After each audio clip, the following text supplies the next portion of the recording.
गावाकडे गेल्या गेल्या भाऊ लगेच म्हटला, स्वाते चला चुलीवरच्या चिकनचा बेत करू. मी म्हटलं चल भावा करू आज आपण चुलीवरच्या चिकनचा बेत. मस्त असते. हे बघा कसा जाळ घालतो, कशी लाकडं घालतात. त्याला पण असं कधी एकदा खाईन असं झालं होतं भावाला माझ्या.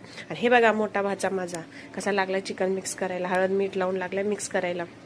म्हणतोय या ते लवकर आवर, मला लय खाऊ वाटायला लागले चिकन. म्हणलं बाबा ठीक आहे बाबा, शिजू दे तर, का असंच कसं तुला खायचं आहे. त्याला किती ते लय वर्ष झालं तुझ्या हातचं चिकनच खाल्लं नाही बघ. म्हणला लवकर बनव बघ. म्हणला आता मम्मीला लावतो भाकरी करायला, तू बनव चिकन आणि मस्त असं वडतो बघ रस्सा. म्हणला ठीक आहे बाबा. म्हटलं थांब जरा शिजू दे तरी. म्हटलं चला शिजायची वाट बघत होतो, तोपर्यंत जरा गप्पा बिप्पा मारल्या. भाचा माझा लय खुश, का तर आत्तीच्या हातचं चिकन खायचं होतं त्याला, ते पण चुलीवरचं. आणि मी पण आता खूप वर्षातनं चुलीवर चिकन बनवायला लागल्या, काही विचार नका. चला मग वडतो रस्सा, तुम्ही पण या रस्सा वाढायला.